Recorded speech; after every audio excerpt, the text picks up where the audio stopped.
What is consciousness? Well, consciousness is the awareness of internal and external stimuli, or basically it's the awareness of ourselves and our environment. It's our awareness in the moment, and we can only be truly conscious of one thing at a time because it requires concentration and effort. So to test this, go ahead and try. Try to tap steady like 3 times with your left hand and then do 4 times with your right. Maybe if you are a percussionist, you're better at this, but it's difficult, right? Or even patting your head and rubbing your belly. But both necessitate your conscious thought, so it's very hard to do them both at the same time. Incredibly, though, we can still register and react to stimuli without consciously focusing on them. So once we've learned how to drive, for example, we don't have to consciously focus on changing gears all the time. Also, unconsciously, we respond to other people and we make judgments, snap judgments very quickly, without necessarily thinking about things long or in depth. We also vary through different states of consciousness throughout the day. Sometimes we're more alert, sometimes we daydream, we get drowsy, we sleep, but we also might alter our own states of consciousness by choosing to meditate, being hypnotized, or doing something like using drugs. Our bodies naturally fluctuate through biological rhythms, and so this includes yearly cycles, so think like hibernating bears. Also, there's 28-day menstrual cycles, which, sorry to break it to you, but the fact that women PMS or get more ornery during this time has been debunked by psychologists, but it is still a cycle that our bodies go through. There are 24-hour daily cycles known as circadian rhythms, and also 90-minute sleep cycles. So circadian rhythms, particularly, they describe how our body really has this 24-hour cycle of alertness, body temperature, and arousal.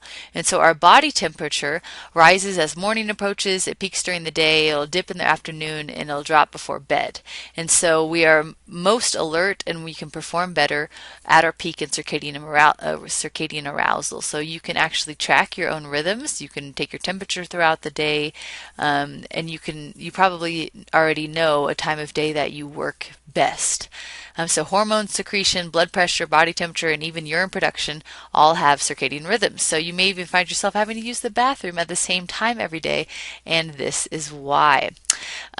We do, unfortunately though, now have lots of artificial light that keep us up later at night. So our ancestors, before they had artificial light, they probably got better sleep and were on a better rhythm than us, as they followed just the natural night and day cycle.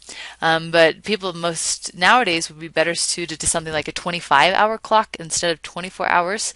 And you'll actually notice this, that your circadian rhythm will get out of sync when you stay up late on the weekends and then you have to force yourself out of bed on Monday mornings. If you live to be 75 years old, you will have spent approximately 20 to 25 years of your life sleeping. So about 1/3 of your life is spent asleep.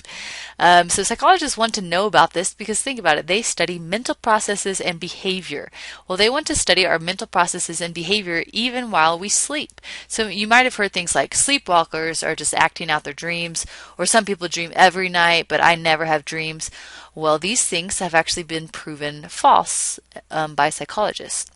Psychologists first learned about sleep cycles when Eugene Azarinsky, he was a grad student at the University of Chicago. He needed to test an electroencephalograph or an EEG machine that he needed to repair. And so he just hooked it up to his 8-year-old son while he was sleeping that night. And he actually thought the machine was still broken because the machine was kind of going crazy. And keep in mind, EEG machines, they measure the electrical activity in the brain. So think back when you learn about the brain and how electrical charges are sent through neurons.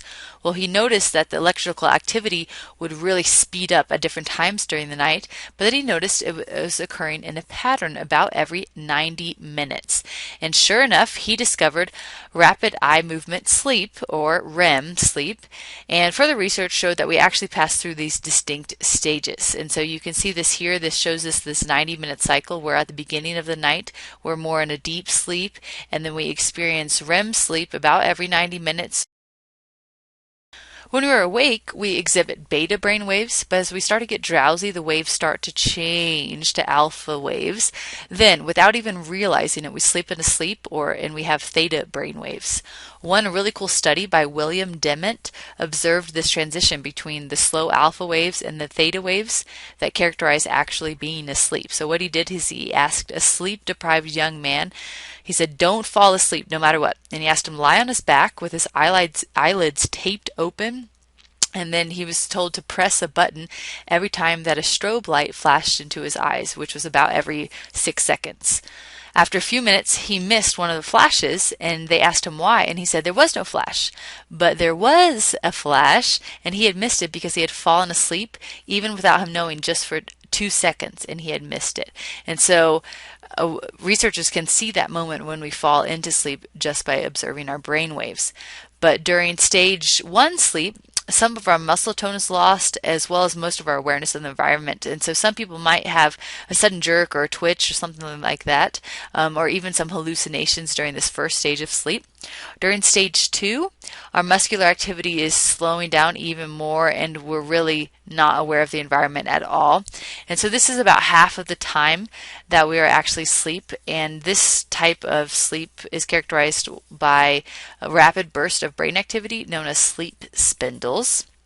In stage 3 sleep, you see there, our brain moves to very long and slow delta waves. And this is the stage of sleep when you see most sleep abnormalities like sleepwalking, sleep talking, nightmares, or bedwetting. And even in the deepest sleep, we're still aware of external world. So if like smoke enters the room, if we heard a cry of a baby, we're likely to react even though we are sound asleep, interestingly enough. Although a lot of these sleep abnormalities occur during stage 3 sleep, these things don't actually happen during REM sleep. Even though our eyes are very alert and moving, this is the time when we dream, but this is not the time that we move. Our body is essentially paralyzed. They call it paradoxical sleep because we're not going to be moving even though our eyes are. And this is also the time where genitals are aroused and dreams or nightmares occur.